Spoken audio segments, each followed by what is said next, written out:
Hey guys, welcome back to a new video. So अपन ने पिछले कुछ वीडियोस में जो आपकी डिपॉजिटरी कंपनीज कवर कर ली है एंड एक wealth management company also we have covered. I will try to post another wealth management company in coming days, but from this video we will be starting a discussion on your registrar and transfer agents that is your RTA companies. So बहुत simple शब्दों में समझते हैं कि what these RTA companies do. अपने को technical wording में बिल्कुल नहीं जाना, we only have to understand कि बिजनेस मॉडल क्या होता है एंड एक बार बिजनेस मॉडल समझ आ गया then decision making will definitely improve हो जाएगी एंड फिर आपको जो है बार बार एक पर्टिकुलर बिजनेस मॉडल को समझने की जरूरत नहीं पड़ेगी and you will only be able to take decision based on your results that are coming. Quarterly results आएंगे, उसके बाद आप मैनेजमेंट का कॉल सुनोगे एंड उसके बेसिस पे you will be able to take decisions. So start करते हैं। सबसे पहला the RTA player that we have is your CAMS. So what these particular RTA companies do, बहुत आसान शब्दों में समझते हैं। सो आपकी म्यूचुअल फंड कंपनीज है। सो म्यूचुअल फंड कंपनी जो है, आप अगर मैं इन्वेस्टर हूँ तो मैंने म्यूचुअल फंड कंपनीज को मेरा पैसा दे दिया and they will manage and वो रिसर्च वगैरह करके पर्टिकुलरली स्टॉक मार्केट्स में डालेंगे, जो भी है एलोकेशन वगैरह डिसाइड करेंगे। सो मेजरली आपके म्यूचुअल फंड कंपनीज का जो काम है that is to invest, research करके इन्वेस्ट करना मनी। उसके बाद आपका जो बैक एंड का काम होता है, जैसे अगर पर्टिकुलर मैं इन्वेस्टर हूँ तो मेरा डेटा रिकॉर्ड करना, मेरी KYC फेच करना, फिर मेरे पर्टिकुलर जो भी फोलियोज है उनका एक डेटा रखना, फिर मैंने अगर कोई रिडम्पशन की रिक्वेस्ट डाली है, कोई नई SIP स्टार्ट करी है, सो उसका ध्यान रखना, मेरा ट्रांजैक्शन कंप्लीट हुआ कि नहीं वो ध्यान रखना, फिर अगर मैंने कोई फंड स्विच की रिक्वेस्ट डाली है या फिर मैंने SWP प्लान जो है वो ऑप्ट किया है, जैसे that is your systematic withdrawal plan, अगर वो मैंने ऑप्ट किया है तो वो ट्रांजैक्शंस कंप्लीट हो रही है कि नहीं उसका ध्यान रखना। देन यू नो आपका जो है कंप्लाइंसेस वगैरह को मेंटेन करना, आपके रूल्स रेगुलेशंस को फॉलो करना according to your SEBI and your MFI that is your authority for mutual funds in India. So उनके साथ कंप्लाई करना। So all these things are catered by your CAMS. So जो भी back end का काम है that is not done by your AMC। So वो सारी जो चीज़ें हैं उसको केटर करता है कैम्स। सो कैम जो है आपका पूरा बैक एंड का जो हेडेक है ऑपरेशनल, जिसकी एक्सीलेंस आपकी AMC कंपनीज के पास नहीं है, उन चीज़ों को हैंडल करता है कैम्स एंड उसके बेसिस पे आपकी जो है पर्टिकुलर AUM पे वो फीस चार्ज करता है। So that is the basic business model जो कैम्स ऑपरेट करता है। अब आपकी म्यूचुअल फंड के अलावा अगर आप बात करो ऑल्टरनेटिव इन्वेस्टमेंट फंड्स, उनका भी सेम है। अगर मैं मेरे से 10 इन्वेस्टर्स मिलके उनको पैसा दे रहे हैं वो मैनेज कर रहे मेरे बिहाफ पे, तो उनके जो है रिकॉर्ड्स मेंटेन करना, उनकी KYC मेंटेन करना, उनके ट्रांजैक्शंस को हैंडल करना, फिर उनके जो कॉम्प्लाइंसेस वगैरह है उनको हैंडल करना, फिर आपके ऑडिट रिपोर्ट्स वगैरह बना के देना। सो that is also done by your CAMS. So basically आपका जो म्यूचुअल फंड का जो बैक एंड का काम है ना वो कैम संभालता है। सो that is the basic business model जो है कैम्स का है। अब ऑब्वियसली इनके पास फिर बहुत सारे बिजनेसेस और हैं जहाँ पे दे हैव केटर टू। सबसे पहला आपका जो है म्यूचुअल फंड डिस्ट्रीब्यूटर जो होते हैं, जो AMC के बिहाफ पे आपका म्यूचुअल फंड डिस्ट्रीब्यूशन करते हैं टू रिटेल पब्लिक। सो उनके लिए कुछ टूल्स एंड प्लेटफॉर्म्स बनाती है ताकि जो है आपका म्यूचुअल फंड डिस्ट्रीब्यूटर जो है वो अपने क्लाइंट्स के इन्वेस्टमेंट्स को ट्रैक कर सके। फिर वही लीगल कंप्लायंस के लिए जो है वो प्लेटफॉर्म्स प्रोवाइड करती है। फिर अगर आप अब इनकी जो सब्सिडरीज है उनकी बात करें अपन, सो वो सब्सिडरीज आपकी क्या क्या करती है। सबसे पहला इनका कैम्स पे करके एक प्लेटफॉर्म है जहाँ पे क्या back and support he provide करती है। जैसे मैंने अगर आज 1,000 रुपये की SIP स्टार्ट करी तो मेरे को एक मैंडेट देना पड़ेगा कि हर महीने मेरे बैंक अकाउंट से 1,000 रुपये जो है वो डेबिट हो जाए। सो उस मैंडेट या जो ऑटो पे मैंने सेट किया है उस पर्टिकुलर ट्रांजैक्शन की रिकॉर्ड कीपिंग करना, फिर उस ट्रांजैक्शन को जो है रिकंसाइल करना कि जो मेरा ट्रांजैक्शन है वो कंप्लीट हो गया कि नहीं। सो ये वाला जो बैक एंड वाला प्रोसेस है ये भी आपका कैम्स जो है कैम्स पे वाला जो प्लेटफॉर्म है वो केटर करता है। अब इन्होंने इसमें जो है आपका पेमेंट गेटवे भी स्टार्ट कर दिया है कि अगर मैं मेरा पेमेंट गेटवे कोई भी पर्टिकुलर वेबसाइट यूज़ करके जो है पेमेंट करवा सकती है। जैसे अपन कोई भी ई-कॉमर्स प्लेटफॉर्म पे शॉपिंग करते हैं तो आखिरी में जो एक पेमेंट का जो सेक्शन खुलता है that is known as your payment gateway. So वो प्लेटफॉर्म भी इन्होंने क्रिएट कर दिया। हर एक ट्रांजैक्शन पे इनको एक पर्टिकुलर मिनिमम फ़ी मिलेगी। सो आपका जैसे और ये मैंडेट और ऑटो पे वाला सिस्टम है, that is adopted by different sectors, different industries. जैसे बैंक्स में अगर आपने कोई लोन लिया तो आपकी ईएमआई के लिए आपका एक ऑटो पे क्रिएट होता है। फिर आप इंश्योरेंस पॉलिसीज़ आपने ली तो उसके लिए एक पर्टिकुलर आपको प्रीमियम पे करना पड़ता है, उसके लिए ऑटो पे क्रिएट होता है। So these are some industry जहाँ पे आपका ये ऑटो पे वाला सिस्टम यूज़ होता है। एंड जो है camp space trying to get into that particular different kind of industry में वो घुसना चाह रही है। उसके बाद इनके गिफ्ट सिटी के ऑपरेशंस है। सो गिफ्ट सिटी के थ्रू आप क्या ओवरसीज आपका जो आपके फॉरेन इन्वेस्टमेंट्स वो जो है वो आप कर सकते हो। सो वहाँ पे ये जो आपके AIFs है, ऑल्टरनेटिव इन्वेस्टमेंट फंड्स, उनको सर्विसेज प्रोवाइड कर रही है। एंड वो जो ऑल्टरनेटिव इन्वेस्टमेंट फंड्स है वो आपके ओवरसी जो है एक्सपोजर ले रहे हैं यार, वहाँ पे इन्वेस्ट कर रहे हैं। सो वहाँ पे इनका 50% मार्केट शेयर है। अभी जो आपके गिफ्ट सिटी के थ्रू आपके इंडियन म्यूचुअल फंड्स, जो डोमेस्टिक म्यूचुअल फंड्स है, वो भी आपके ओवरसीज ग्लोबल एक्सपोजर्स ले पाएंगे। सो वहाँ पे भी दे will be having a strong hold. फिर थर्ड इनका जो है business that is your KRA। सो अपन ने KRA की बात करी थी, योर KYC रजिस्ट्रेशन एजेंट। सो इनके पास जो है 2 करोड़ लोगों का, इन्वेस्टर्स का डेटा है। सो उस पर्टिकुलर डेटा को, जो KYC डेटा है, अगर वो कोई दूसरा पर्टिकुलर ब्रोकर अगर एक्सेस करता है या आपके बैंक्स एक्सेस करते हैं, सो वो KYC फेचिंग के लिए you have to pay some amount to these particular companies. So वो काम करती है, इनके पास रिकॉर्ड्स है। अब डेटा बेचने के लिए इनको एक अमाउंट मिलता है, that is your basic KRA agent का काम है।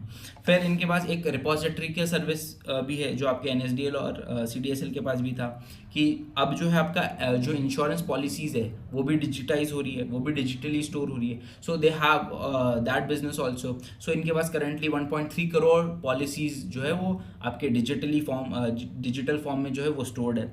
सो ये 3-4 बिजनेस जो है बहुत आपके रिलेटेड है to the capital markets. And जो है हर एक कंपनी जो है इस इन पर्टिकुलर बिजनेसेस में जो है एक्टिव है। सो बेसिकली यही आपके जो थे बिजनेस मॉडल थे। सो आपका जो म्यूचुअल फंड रिलेटेड बिजनेस था वो आपका था बैक एंड ऑफिस मैनेज करना। एंड आपका दूसरा सेगमेंट था that is non mutual fund business, जिसमें आपका कैम्प्स पे आ गया, जो बैक एंड प्रोवाइड कर रहा है ऑटो पे और मैंडेट्स के लिए। देन आपका गिफ्ट सिटी ऑपरेशंस, देन आपकी insurance depositories, and then last is your KYC registration agent. तो ये आपके हो गए कुछ नॉन म्यूचुअल फंड बिजनेसेस। अब ये जो नॉन म्यूचुअल फंड बिजनेसेस है that are contributing to around 15% of the revenues. And they have grown about 26% से ग्रो किए पिछले 5 सालों में। एंड अब मैनेजमेंट एक्सपेक्ट कर रहा है कि अगले 5 सालों के लिए, 3-4 सालों के लिए they will be able to grow the business, non mutual fund business around 20-25% के आसपास ये आराम से ग्रो कर सकते हैं। इसमें मेजर ऑफ द बिजनेस अभी जो है लॉस मेकिंग है। And they aim to get these businesses to about 30-40% kind of EBITDA margins. So इनका ये टारगेट है अगले 3-4 सालों में। एंड ऑब्वियसली दीज जो बिजनेस है ये, इनको थोड़ा टाइम लगता है, जैसे जैसे आपके AUMs बढ़ते हैं और आपके जो है क्लाइंट्स बढ़ते हैं, उसके अकॉर्डिंग जो है ये चीज़ें जो है मूव करती है। एंड उसके बाद जो है ब्रेक इवन वगैरह होता है। अब बात करें अपन कॉन कॉल की, जो मैनेजमेंट ने क्या क्या कॉन कॉल में बताया है। सो आपकी जो AUM ग्रोथ है दैट कम्स टू अराउंड 20%। अब 20% में से 12-13% तो आपकी मार्क टू मार्केट गेंस की वजह से आती है, जो पर्टिकुलर आपका मार्केट रिटर्न्स देता है, पर्टिकुलर अगर 10 साल का एवरेज ले तो।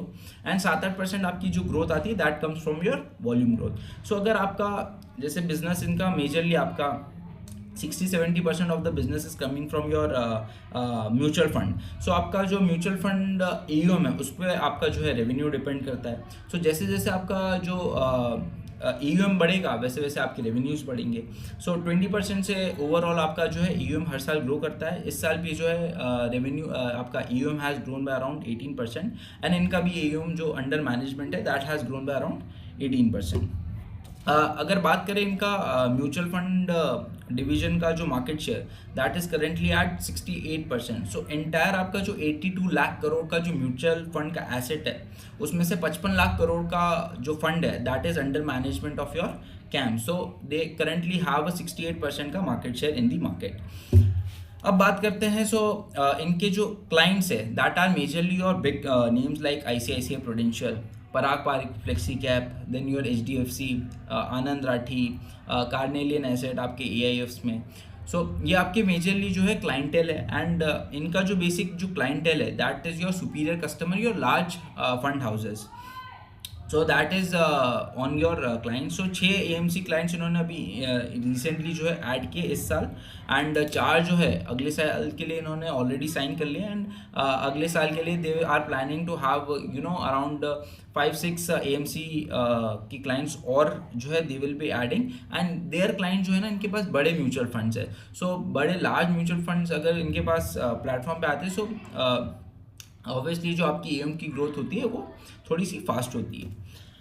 अब बात करें ऑन योर, अब ऑब्वियसली आप ये एक नया जो है म्यूचुअल फंड में you are coming with your SIF। So your SIF product is coming up, and ये जो म्यूचुअल फंड हाउसेज है they are currently planning to launch this SIF scheme. So SIF scheme आपका जो है minimum investment size is around 10 lakh rupees, and उसमें आपका क्या होता है, आपका डायरेक्टली जो है इक्विटी वगैरह में इन्वेस्ट तो होता है, दैट इज़ तो देयर, बट आपकी जो लॉन्ग शॉट है, इक्विटी लॉन्ग शॉट है, बहुत सारी strategies will come in to place so that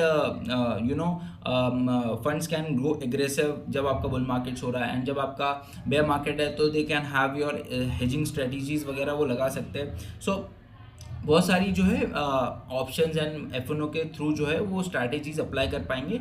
so एक ये जो नया SIF का जो प्रोडक्ट है that is coming between your mutual fund industry and your alternate investment funds. तो आपके म्यूचुअल फंड तो आपके रिटेल इन्वेस्टर्स के लिए हो गए, ऑल्टरनेट इन्वेस्टमेंट फंड्स आपके 50 लाख के बाद आपके स्टार्ट हो गए। सो उसके बीच में जो है 10 लाख रुपीज़ का जो है प्रोडक्ट आ रहा है, and the market is expecting this particular industry to have a AUM size of another 5 lakh crores in the next 3-4 years. So यहाँ से एक बड़ा बूस्ट मिलेगा कैम्स को, बिकॉज सी जैसे आपका AUM ग्रो करेगा दे will be having that particular आपका बैक ऑफिस का जो भी बैक एंड वर्क जो है वो ये संभालेंगे। सो जैसे आपका AUM बढ़ेगा आपका चार्जेस वगैरह इंक्रीज करेंगे विथ योर AUM साइज। अब लेकिन obviously with 20% आपका growth in your mutual fund AUM, the mutual fund industry will double in the next 5-6 years, ठीक है, on an average 5 सालों में म्यूचुअल फंड का जो है AUM है वो डबल हो जाएगा। बट here's a catch, सी अब म्यूचुअल फंड इंडस्ट्री में हो क्या रहा है ना, SEBI is coming with new rules and regulations कि आपको अपना टोटल एक्सपेंस रेशियो कम करना पड़ेगा, आपको जो है अपना मैनेजमेंट फ़ी कम करना पड़ेगा, बिकॉज आपका जैसे जैसे AUM बढ़ेगा आपको ऑपरेटिंग लेवरेज मिलना स्टार्ट होगा, because you are now operating at scale, and आपकी जो टीम है वो तो लीन ही है। सो आपको अपना मैनेजमेंट फीस वगैरह रिड्यूस करना है। सो अब वो जो है ना वो प्रेशर आपका जो है इन पर्टिकुलर कंपनीज में भी आएगा, बिकॉज सी अगर उनके मार्जिन अफेक्ट होंगे, उनकी मैनेजमेंट फीस अफेक्ट होगी, तो that will directly flow to other components, other companies जो इनके साथ एसोसिएटेड है।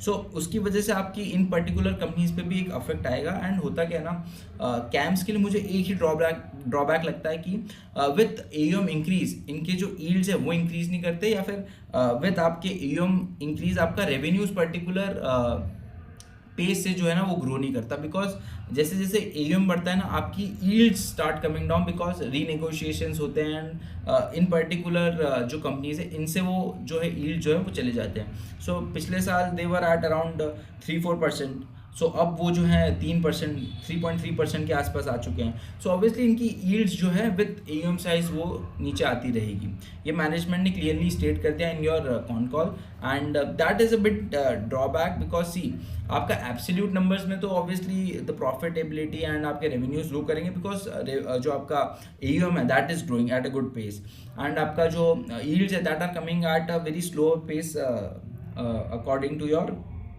रेवेन्यू ग्रोथ जितनी हो रही है उससे कम पेस पे आपका यील्ड्स गिर रहा है। सो ऑब्वियसली एब्सोल्यूट नंबर्स में तो आपकी ग्रोथ होगी, बट आपकी AUM की ग्रोथ के हिसाब से आपकी रेवेन्यू ग्रोथ नहीं होगी, because yields are coming down. That is the basic point, and इसमें जो आपकी ग्रोथ आएगी ना that will be coming from your volume growth. आप जितने नए AMCs को जो है आप ऑनबोर्ड करोगे उतनी आपकी ग्रोथ जो है एक्स्ट्रा आएगी ऑन योर रेवेन्यूज। फिर आपकी दूसरी जो ग्रोथ फैक्टर है that will be coming from your non mutual fund businesses, आपका कैम्स पे है, KRA का जो सेगमेंट है, फिर आपका इंश्योरेंस की रिपोजिटरीज है। सो वहाँ से आपकी जो है ग्रोथ आना स्टार्ट होगी। सो जितना ज़्यादा आप नए AMCs नए AIFs को अपने प्लेटफॉर्म पे लाओगे उतनी ज़्यादा आपकी ग्रोथ होगी रेवेन्यूज में, एंड जो आपकी ग्रोथ है that does not depend on your AUM growth, करती है बट आपकी यील्ड जैसे जैसे डिक्लाइन होंगे with AUM growth, so that will have a negative impact on your revenues. So ये मैनेजमेंट ने क्लियरली स्टेट कर दिया है, but margins will remain intact and धीरे धीरे टाइम के साथ जो है इनके मार्जिन्स भी इंक्रीज करेंगे। वाई? बिकॉज इनिशियली जब नई एएमसी आती है तो you have to add some man power to your company to manage all those particular AMCs, but धीरे धीरे होता क्या ना with your technology adoption, technology integration, technology upgradation, so उसकी वजह से आपको क्या है धीरे धीरे करके ऑपरेटिंग लेवरेज मिलना स्टार्ट होगा एंड आपकी जो मैन पावर की कॉस्ट है वो धीरे धीरे करके डिक्लाइन करेगी, बट ऑब्वियसली इन्फ्लेशन के साथ दैट विल ग्रो, बट धीरे धीरे आपकी मैन पावर की costing will come down because आप अब जो है productivity gains will be coming from your technology. So that is bit positive because आपके margins will not get affected because ये आपके productivity gains that will be coming from technology. So that is on your entire business model and the updates from your con call. But मुझे एक ही drawback लगता है from your camps, that is आपका जो AUM growth है उस rate से आपका जो है ऑर्गेनिकली आपका रेवेन्यू ग्रो नहीं करने वाला।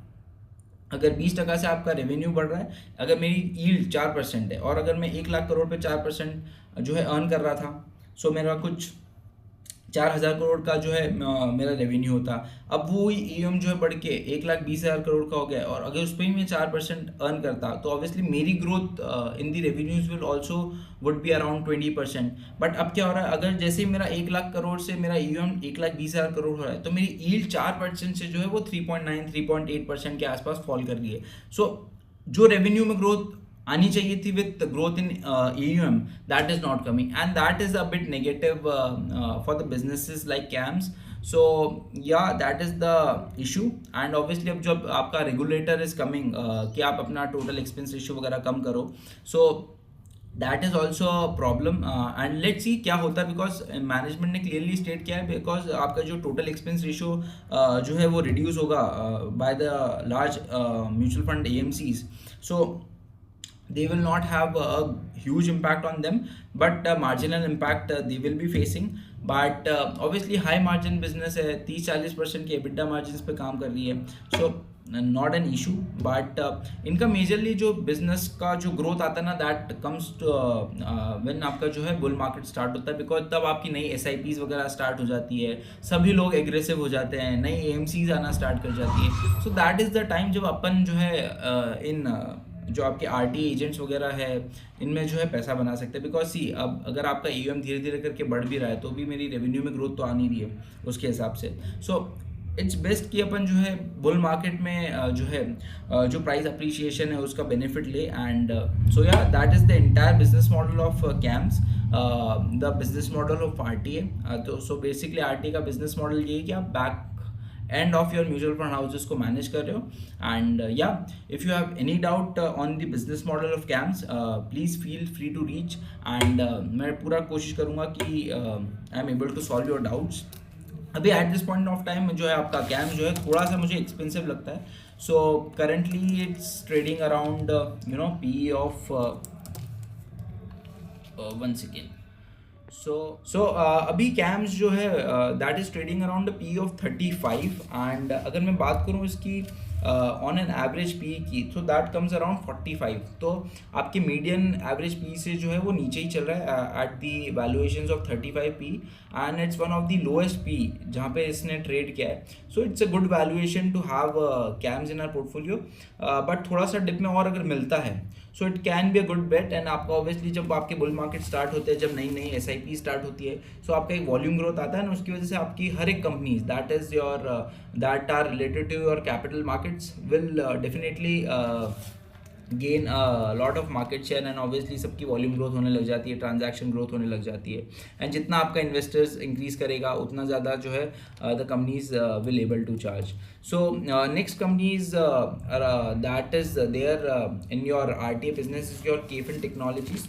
सो उसकी बात अपन नेक्स्ट वीडियो में करते हैं एंड सो यही था the entire business model on camps and valuation wise ठीक है, आपके जो है लोएस्ट PE पे ट्रेड करता है कर रहा है at this point in time जब से लिस्ट हुआ है। सो या अ गुड कंपनी, आपका जो है AUM पे डिपेंड करता है, बट लेट्स सी कैसे रेगुलेशंस वगैरह आते हैं इन दी मार्केट एंड क्या जो है वो टोटल एक्सपेंस रेशियो की वजह से इनके मार्जिन्स वगैरह हिट होते हैं वो देखते हैं, बट या this was the entire business model of camps. I hope you have the understanding of camps now and So yeah, this was the video, and I will meet you in the next video. Till then, bye and take care.